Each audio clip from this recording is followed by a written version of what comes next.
Hello বন্ধুরা, জ্ঞানজ্যোতি coaching সেন্টারের পক্ষ থেকে তোমাদের সকলকে জানাই আরও একবার স্বাগত। আজকের ক্লাসে তোমাদের সঙ্গে আলোচনা করব যে বিষয়টি নিয়ে, সেটা হলো গ্রিক পলিসগুলিতে কৃতদাস ব্যবস্থা সম্পর্কে। অর্থাৎ গ্রিক পলিসগুলিতে কৃতদাস ব্যবস্থা কেমন ছিল এটা নিয়ে কিন্তু আলোচনা করব। দেরি না করে শুরু করছি আজকের ক্লাসটি। দেখো কি বলা হয়েছে, প্রাচীন যে গ্রিস ছিল সেই প্রাচীন গ্রিসের কিন্তু যে পলিসগুলো সমাজ এবং অর্থনীতিতে কৃতদাস ব্যবস্থা কিন্তু গুরুত্বপূর্ণ ভূমিকা পালন করেছিল। মানে প্রাচীন গ্রিসের সমাজের ক্ষেত্রেই বলো বা অর্থনৈতিক ক্ষেত্রেই বলো, যে কৃতদাস যারা ছিল বা কৃতদাস যে ব্যবস্থাটা ছিল সেটা কিন্তু খুবই গুরুত্বপূর্ণ একটা তাদের কিন্তু ভূমিকা পালন করেছিল। এবং খ্রিস্টপূর্ব 7ম শতকে গ্রিসে এই যে কৃতদাস ব্যবস্থা এটা কিন্তু ব্যাপকভাবে কিন্তু প্রতিষ্ঠিত হয়েছে। তো এই সম্পর্কে ইতিহাসবিদ যে ছিলেন বিউরি, তিনি মনে করেন যে গ্রিকরা কৃতদাস যে প্রথা ছিল বা কৃতদাস যে ব্যবস্থা সেটাকে কিন্তু কোনো দোষ বলে কিন্তু মনে করতেন না। এটা হচ্ছে কৃতদাস ব্যবস্থা সম্পর্কে ছোট্ট একটা ধারণা। এবার হচ্ছে যে গ্রিক পলিসগুলোতে কৃতদাস ব্যবস্থা কেমন ছিল। কৃতদাস বলতে কাদের বোঝানো হতো, বা এই দাসত্বের বা কৃতদাসের উৎস কি রয়েছে। দেখো কৃতদাসের কিন্তু বা দাসত্বের কিন্তু বিভিন্ন উৎস রয়েছে। আগের ক্লাসেও কিন্তু এটার উপর আমার ভিডিও করা রয়েছে, তোমরা যারা সেই ভিডিওটি দেখোনি সেই ভিডিওটিও কিন্তু দেখে নিতে পারো। দেখো কৃতদাস বা দাসত্বের যে উৎস সেটা হচ্ছে বিভিন্ন উৎস হতে পারে, যেমন যুদ্ধে বন্দী থেকে দাসে পরিণত হতে পারে, শাস্তিদানের মাধ্যমে দাসে পরিণত হতে পারে, জন্মসূত্র থেকেই দাসে পরিণত হতে পারে, বা কেউ কেউ আত্মবিক্রয় অর্থাৎ নিজেকে বিক্রি করেও কিন্তু দাসে পরিণত হতে পারে। সুতরাং দাসত্বের কিন্তু বিভিন্ন উৎস রয়েছে। মূলত এই যে গ্রিক পলিসগুলি বা গ্রিসে বা গ্রিকে এই দাসত্বের প্রথম যে উৎসটা সেটা হচ্ছে যুদ্ধবন্দীরা, অর্থাৎ যুদ্ধে বন্দী ব্যক্তিরা কিন্তু বা যুদ্ধে বন্দী যে সমস্ত মানুষেরা ছিল তারা কিন্তু কৃতদাসে পরিণত হতো। দেখো প্রথমে যেটা বলা হয়েছে সেটা হচ্ছে যুদ্ধবন্দী কৃতদাসের স্বল্পতা। আমি প্রথমেই বললাম এই বিশেষ করে গ্রিক পলিসগুলোতে বা গ্রিসে কিন্তু যে কৃতদাসের যে উৎস রয়েছে সেটা কিন্তু যুদ্ধবন্দীরা, অর্থাৎ যুদ্ধবন্দী ব্যক্তিরা কৃতদাসে পরিণত হতো।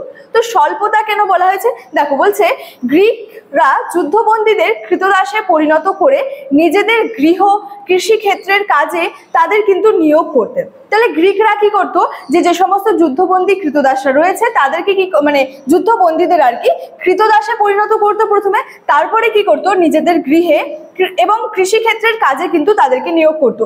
অর্থাৎ নিজেদের গৃহে নিয়োগ করে গৃহস্থলীর যে সমস্ত যাবতীয় যে কাজগুলি রয়েছে সেগুলোও কিন্তু সেই কৃতদাসদের দিয়ে তারা কিন্তু করিয়ে থাকতো।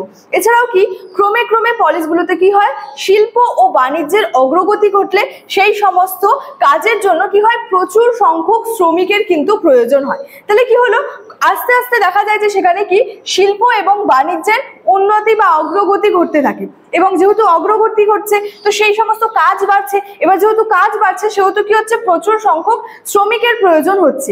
এবং এখানে বলেছে কৃতদাস হিসেবে কিন্তু স্বল্প সংখ্যক যুদ্ধবন্দী এই বিপুল যে পরিমাণের যে প্রয়োজন সেটা কিন্তু মেটাতে পারেনি। অর্থাৎ যুদ্ধবন্দী কয়টাই বা থাকতো, তো সেই যুদ্ধবন্দীদের কৃতদাসে পরিণত করা হতো। এবার কৃতদাস হিসেবে যুদ্ধবন্দীর সংখ্যা ছিল খুবই কম, যার জন্য তারা কি এই যে একটা প্রয়োজন, এখানে যে শ্রমিকের প্রয়োজন ছিল কিন্তু সেই প্রয়োজনটা কিন্তু মেটাতে কিন্তু তারা পারেনি, যার জন্য এখানে বলা হয়েছে যুদ্ধবন্দী কৃতদাসের স্বল্পতা। অর্থাৎ প্রথমে গ্রিকরা কি করতো, যে যুদ্ধবন্দীদের কৃতদাসে পরিণত করে তাদেরকে গৃহস্থালীর যাবতীয় কাজ কৃষিক্ষেত্রে তাদেরকে নিয়োগ করতো। পরবর্তীতে কি দেখা যায়, তাদেরকে নিয়োগ করে কি হয়, যে শিল্প এবং বাণিজ্যের অগ্রগতি ঘটতে দেখা যায়, এবং অগ্রগতি ঘটলে বা উন্নতি ঘটলে কাজের চাপ পড়ে যায়, কাজটাও বেশি বেড়ে যায়। কাজ বাড়ছে সেহেতু প্রচুর শ্রমিকের প্রয়োজন হচ্ছে, কিন্তু যেহেতু কৃতদাস হিসেবে স্বল্প সংখ্যক যুদ্ধবন্দী ছিল সেই স্বল্প সংখ্যক যুদ্ধবন্দী কিন্তু এই প্রয়োজনটা কিন্তু মেটাতে পারেনি। আচ্ছা, নেক্সট হচ্ছে কৃতদাস আমদানি। এবার বলা হয়েছে প্রয়োজনের তাগিদে এশিয়া মাইনর, থেস, কৃষ্ণ সাগরীয় অঞ্চল থেকে বাণিজ্য ভিত্তিক প্রচুর সংখ্যক কিন্তু কৃতদাস গ্রিসের পলিসগুলিতে কিন্তু আমদানি করা হতো, নিয়ে আসা হতো গ্রিসে। এছাড়াও কি গ্রিসের পণ্যবাহী জাহাজ ফেরার সময় এইসব অঞ্চল থেকে কি করতো, অসংখ্য কৃতদাস কিন্তু সংগ্রহ করে কিন্তু আনতো। তাহলে কি প্রথম যে পয়েন্টটা রয়েছে সেখানে বললাম যে কৃতদাসের স্বল্পতা, অর্থাৎ খুব কম সংখ্যক কৃতদাস ছিল যার জন্য তারা কি সেখানে প্রচুর সংখ্যক প্রয়োজন শ্রমিকের প্রয়োজন ছিল। স্বল্প সংখ্যক যেহেতু কৃতদাস ছিল সেহেতু তারা কিন্তু এই প্রয়োজনটা মেটাতে পারেনি। যার জন্য কি বলা হয়েছে, এখানে হচ্ছে কৃতদাস আমদানি করে আনা হতো, বিভিন্ন জায়গা থেকে কি করা হতো, কৃতদাস আমদানি করা হতো। এবং এক্ষেত্রে বলে রাখি, এই যে গ্রিস বা গ্রিকে যে মানে বেশিরভাগ যে কৃতদাস আসতো সেটা কিন্তু বলা যায় যে বিদেশ থেকেই কিন্তু আসতো, যেহেতু যুদ্ধবন্দীদের যাদের কৃতদাসে পরিণত করা হতো তাদের সংখ্যা খুব কম ছিল, যার জন্য কি গ্রিসে কিন্তু যে বেশিরভাগ কৃতদাস কিন্তু বিদেশ থেকেই আনা হতো। এছাড়াও আরো বিভিন্ন পয়েন্টের কথা বলা যায়, যেমন হচ্ছে যে কৃতদাসের মালিকানা। দেখো এই সম্পর্কে কি বলা হয়েছে, গ্রিসের পলিসগুলিতে কৃতদাসরা ছিল তাদের প্রভুর সম্পত্তি। এখানে প্রভু বলতে শাসককেও বোঝানো যেতে পারে, বা রাজাকেও বোঝানো যেতে পারে, বা মালিককেও কিন্তু বোঝানো যেতে পারে। তাহলে কি গ্রিক বা গ্রিসের যে পলিসগুলি ছিল বা নগর রাষ্ট্র, পলিস বলতেই বোঝায় নগর রাষ্ট্রকে, তো সেখানে কি কৃতদাসরা ছিল কিন্তু তাদের প্রভুর সম্পত্তি। যেটা বলা হয়েছে, প্রভু তার অধীনস্থ কৃতদাসকে বিভিন্ন কাজে নিযুক্ত করে প্রচুর অর্থ কিন্তু উপার্জন করত। এছাড়াও কৃষিক্ষেত্র, খনি, নির্মাণ কার্য ও ক্ষুদ্র ব্যবসায় প্রচুর কৃতদাস কিন্তু নিযুক্ত করা হতো।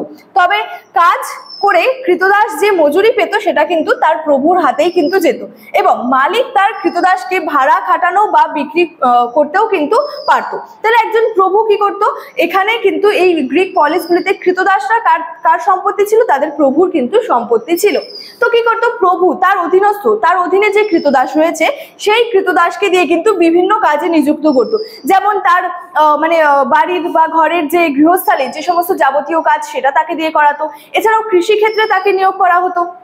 এছাড়াও কি খনি, নির্মাণ কার্য, ক্ষুদ্র ব্যবসায়ও কিন্তু সেই কৃতদাসকে দিয়ে কিন্তু নিযুক্ত করা হতো, এবং কাজ করে কৃতদাস যেই মজুরিটা পেত সেটা কিন্তু সে তার প্রভুর হাতেই কিন্তু দিত, বা তার প্রভুকেই কিন্তু সে দিত। এছাড়াও কি মালিক তার কৃতদাসকে মানে শুধুমাত্র যে গৃহস্থালীর কাজ করিয়ে, এছাড়াও যে মানে কৃষিক্ষেত্রে যে নিয়োগ করেই যে তার থেকে মানে কাজ করাতো সেটা কিন্তু না, মালিক কি করতো বা প্রভু কি করতো, তার কৃতদাসকে ভাড়া খাটিয়ে সেখান থেকেও কিন্তু অর্থ উপার্জন করতে পারতো। এছাড়াও কোনো ক্ষেত্রে কি দেখা যায়, সে মালিক তার বা প্রভু তার কৃতদাসকে বিক্রি করেও কিন্তু সেখান থেকেও কিন্তু সে অর্থটা কিন্তু উপার্জন করছে। নেক্সট যে পয়েন্টটা রয়েছে সেটা হচ্ছে প্রচুর কৃতদাসের মানে উপস্থিতি। দেখো এই সম্পর্কে কি বলা হয়েছে, ধ্রুপদী যুগে গ্রিসে কৃতদাসের সংখ্যা বেশ বেড়ে যায়। তাহলে কি হয়, একটা সময় যখন সেখানে দেখা যেত যে যুদ্ধবন্দীদের কৃতদাসে পরিণত করা হতো, এবং যখন প্রচুর পরিমাণে শিল্প উৎপাদন হচ্ছে, মানে ব্যবসা বাণিজ্যের অগ্রগতি ঘটছে, তখন কি হয়, কাজও অটোমেটিক্যালি বেড়ে যাচ্ছে। কাজ বেড়ে যাচ্ছে, তাহলে কি হচ্ছে, বিভিন্ন মানে শ্রমিকের প্রয়োজন হচ্ছে। কিন্তু যেহেতু মানে সেখানে যুদ্ধবন্দীদের সংখ্যা খুব কম ছিল, তো যুদ্ধবন্দীদেরই তো কৃতদাসে পরিণত করা হতো, যার জন্য যুদ্ধবন্দীদের সংখ্যা, কৃতদাসের সংখ্যা সেখানে কম হয়। কি করে, তারা কিন্তু সেই সমস্ত কৃতদাস সেই প্রয়োজনটা কিন্তু মেটাতে পারেনি, যার জন্য কি হলো, বিভিন্ন জায়গা থেকে কি হলো, কৃতদাস কিন্তু কিনে আনা হতো বা আমদানি করে আনা হতো। তো এবার কি হয়, বিভিন্ন কৃতদাস বিভিন্ন জায়গা থেকে কৃতদাস আমদানি করে আনাতো, তাহলে কি হয়, প্রচুর কৃতদাস, অর্থাৎ কৃতদাসের সংখ্যা কি হচ্ছে, বেড়ে যাচ্ছে। তারপরে কি বলছে, তাই ঐতিহাসিক মানে কৃতদাসদের দামও কিন্তু বেশ সস্তা হয়ে যাচ্ছে। যেহেতু কৃতদাসের সংখ্যা বেড়ে যাচ্ছে, তো সেক্ষেত্রে কি দেখা যাচ্ছে, কৃতদাসদের দামও কিন্তু খুব কম মানে সস্তা হয়ে যাচ্ছে। এছাড়াও কি বলেছে, সেখানে মোট জনসংখ্যার প্রায় 1/4 কিন্তু ছিল কৃতদাস, এবং গড়ে প্রতি দুজন প্রাপ্তবয়স্ক নাগরিকের জন্য কিন্তু 3 জন কৃতদাস নিযুক্ত করা হতো বা নিযুক্ত ছিল। তাহলে কি দেখা যাচ্ছে, কৃতদাসটা প্রচুর সংখ্যক কৃতদাসের পরিমাণ বেড়ে যাচ্ছে। এছাড়াও কি দেখা যাচ্ছে, যে কৃতদাসের দামও সেক্ষেত্রে কিন্তু সস্তা হয়ে যাচ্ছে, খুব সস্তা সুলভ হয়ে যাচ্ছে।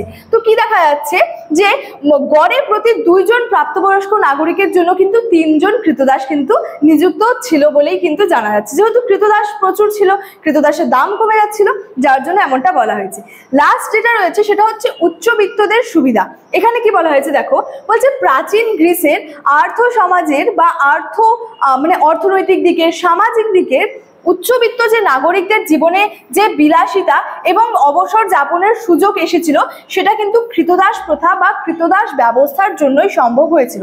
এটা কেন বলা হয়েছে, কারণ দেখো বিভিন্ন কৃতদাস নিয়োগ করা হচ্ছে, এবার কৃতদাসরা মানে গৃহস্থলীর যাবতীয় কাজকর্ম করছে, কৃষিক্ষেত্রে করছে, আরো বিভিন্ন কাজে তারা নিযুক্ত থাকছে। তো কি হচ্ছে, অর্থনৈতিক এবং সামাজিক সমাজের যে উচ্চবিত্ত নাগরিকরা রয়েছে তাদের জীবন কি হচ্ছে যাচ্ছে, খুবই সহজ সরল হয়েছে। তাদের জীবনে একটা বিলাসিতা আসছে, প্রচুর অবসর সময় থাকছে, যেহেতু প্রায় কৃতদাসরাই তাদের মানে সমস্ত কাজকর্ম করে দিচ্ছে, তাহলে তাদের জীবনে কি হচ্ছে, উচ্চবিত্তদের জীবনে প্রচুর একটা অবসর সময় থাকছে। এবং এই যে মানে যে একটা বিলাসিতা আসছে তাদের জীবনে, অবসর সুযোগ মানে অবসর যাপনের যে একটা সুযোগ আসছে, এই সমস্ত কিছু কাদের জন্য আসছে, এই কৃতদাস প্রথা বা কৃতদাসের জন্যই কিন্তু এমনটা সম্ভব হচ্ছে। এছাড়াও কি নিজেদের কাজে নিয়োগ করে বা ভাড়া খাটিয়ে কিন্তু ধনী নাগরিকরা আর্থিকভাবেও কিন্তু যথেষ্ট লাভবান হতো।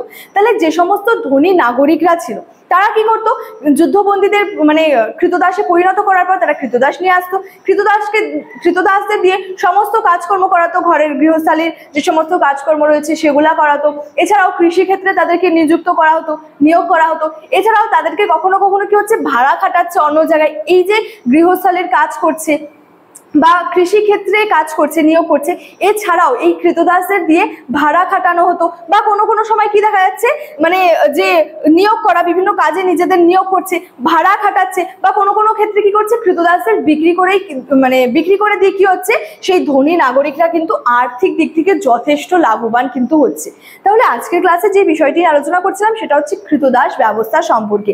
এই যে গ্রিক যে পলিসগুলি রয়েছে সেখানে কৃতদাস ব্যবস্থাটা কেমন ধরনের ছিল সেটা নিয়ে আলোচনা করছি। তাহলে কি দেখা যাচ্ছে, যুদ্ধবন্দীদের কৃতদাসে পরিণত করা হচ্ছে, তারপরে দেখা যাচ্ছে যে বিভিন্ন জায়গা থেকে কৃতদাস আমদানি করে আনা হচ্ছে। এছাড়াও কি দেখা যাচ্ছে, কৃতদাসের মালিকা অর্থাৎ মানে কৃতদাসরা কি বলা হয়েছে যে ছিল, মানে এই যে পলিসগুলিতে গ্রিসের যে পলিসগুলি ছিল সেখানে কৃতদাসরা কাদের সম্পত্তি ছিল, তার প্রভু বা মালিকের সম্পত্তি ছিল। প্রচুর কৃতদাসের উপস্থিতি কেন হচ্ছে, বিদেশ থেকে বা বিভিন্ন জায়গা থেকে বিভিন্ন কৃতদাস কিনে আনা হচ্ছে, যার ফলে কি হচ্ছে, প্রচুর সংখ্যক কৃতদাসের সংখ্যা বেড়ে যাচ্ছে, এর ফলে কৃতদাসের দাম সস্তা হয়ে যাচ্ছে। আর লাস্ট যেটা সেটা হচ্ছে উচ্চবিত্তদের সুবিধা। যেহেতু কৃতদাসদের দিয়ে সমস্ত কাজকর্ম করানো হচ্ছে সেহেতু উচ্চবিত্তরা কিন্তু যথেষ্ট লাভবান হয়ে যাচ্ছে এবং তাদের কাছে কিন্তু প্রচুর কিন্তু অবসর সময়ও থাকছে। তো গ্রিকের যে পলিসগুলোতে কৃতদাস ব্যবস্থা কেমন ছিল এটা নিয়ে কিন্তু আজকে আমার ক্লাস এতটাই ছিল।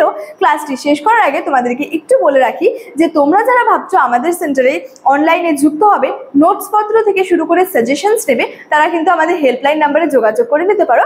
আমাদের হেল্পলাইন নাম্বার হলো 6295916282 এবং 7076398606। আজকের ক্লাস এতটাই, দেখা হচ্ছে পরবর্তী ক্লাসে। তোমরা সকলেই ভালো থেকো, সুস্থ থেকো। Thank you so much, thanks for watching.